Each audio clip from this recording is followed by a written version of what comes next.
And I now look to Justin Hunt to continue the case for the opposition side.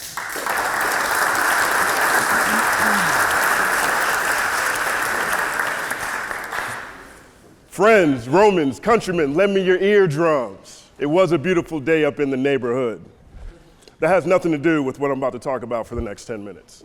That's my favorite line from Andre 3000, the real greatest rapper of all time. So even Kanye West has something to aspire to in his greatness. Hip-hop was different before Kanye West released his monumental debut album, The College Dropout, in 2004.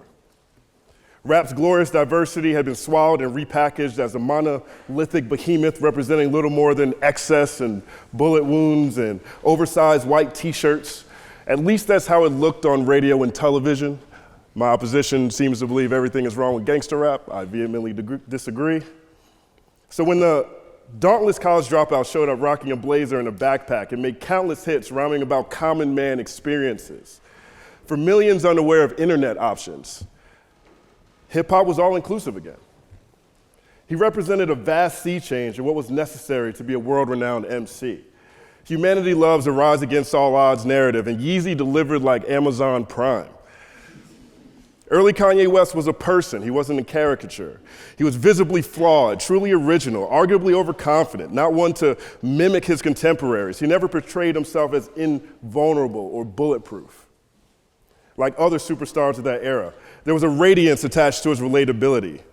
He wasn't gloomy by any means, even when tackling addiction or decidedly uncool themes like self-consciousness. He was uplifting.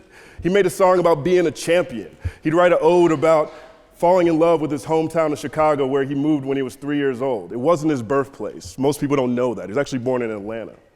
He was the second rapper I ever directly related to. He worked at The Gap. I worked at The Gap. Kanye's mom was a teacher, just like mine and millions of others. His father wasn't MIA, neither was mine, just like millions of others. He was the kid who didn't always have Air Jordans, but he wasn't the kid who never had Air Jordans either, just like me and millions of others. His music reached mass exposure because it viscerally appealed to the masses. We felt him. And in that sense, the rapper with the Louis Vuitton luggage began as the people's champ. So when we see him debut in his Yeezy Season 3 at Madison Square Garden, we see his passion. He's one of the most fashionable, marketable artists in music and apparel. There remains an ingrained excitement around each new release regardless of medium. To this day, Kanye West never seems jaded. He'll rant about seemingly anything. He'll scuffle with TMZ reporters for seemingly no rhyme nor reason. And we all watch in amazement. Everything always seems to matter too much to Mr. West. He never seems discontent. Accuse him of being arrogant, label him a douchebag, both brands may be fitting. Does he tend to make an ass of himself? Absolutely. Do you find yourself on the verge of puking every time you see his name trending? It's been said before. But arguably no other artist of this millennium has consistently bent the zeitgeist to his will. He's like Neo in the Matrix in that regard. He's foil for gossip columnists, a fixture of popular culture, packing unreal levels of savagery and shamelessness, swagger on 100, 1,000, trillion.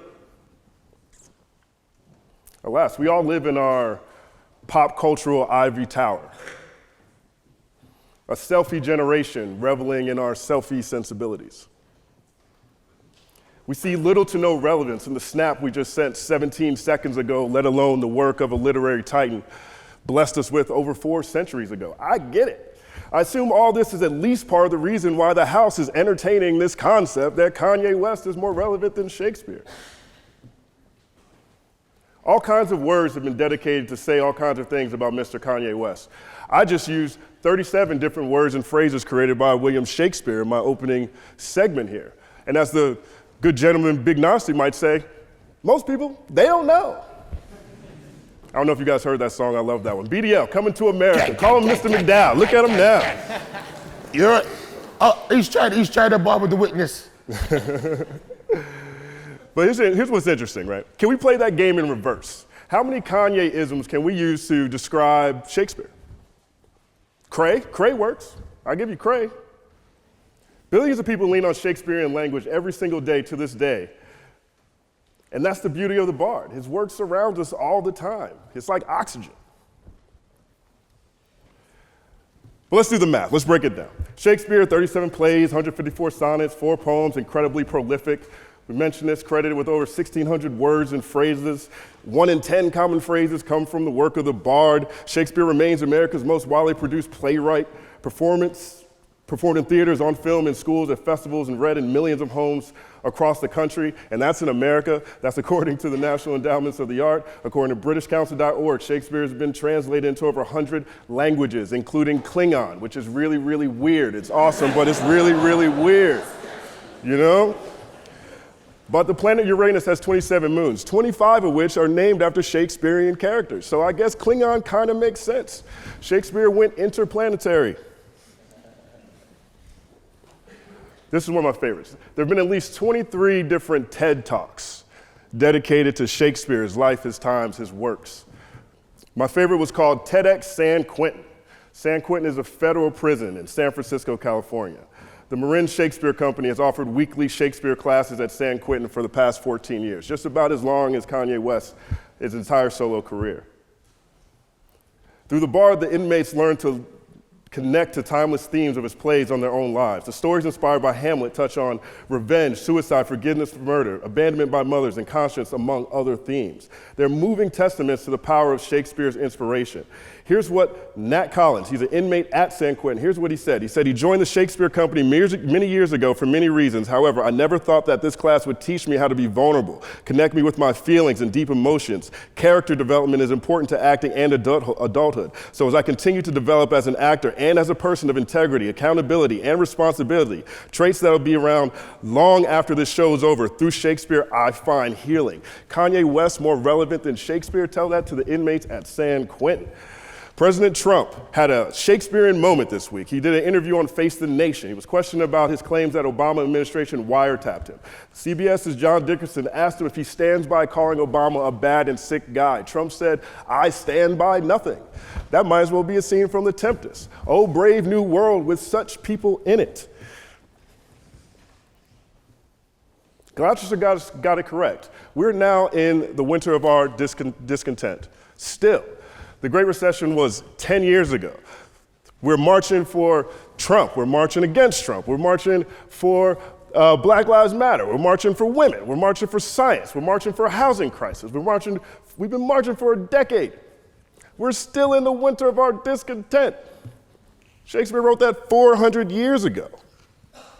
There's been a lot to talk about with Kanye West when we talk about how he used to stand up for things like George Bush doesn't care about black people. You could take Yeezus one way and it sounds like he's fighting the system. You take it the other way, it's a rich guy railing about fashion. Do we need another rich guy railing about fashion?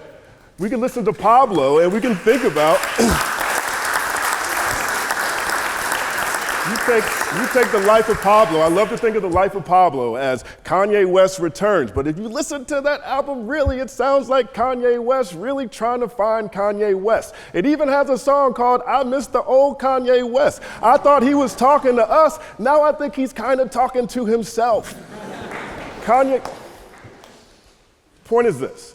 Kanye West is one of the most important artists of our generation. He used to stand up for the principles that we care about most in life. But ever since he teamed up with Jay-Z and told us all to watch the throne while millions of people across the world lost their homes, he's been out of touch himself. So when I look around and I think about this conversation, as absurd as it is, let's entertain this. Kanye West, if anything, is like the internet. His influence is as widespread as the World Wide Web. He's as broad as broadband. Shakespeare is like oxygen. There's no way the internet is more relevant than oxygen. There is no way Kanye West is more relevant than Shakespeare. I think the real question is Kanye West as relevant as Kanye West used to be?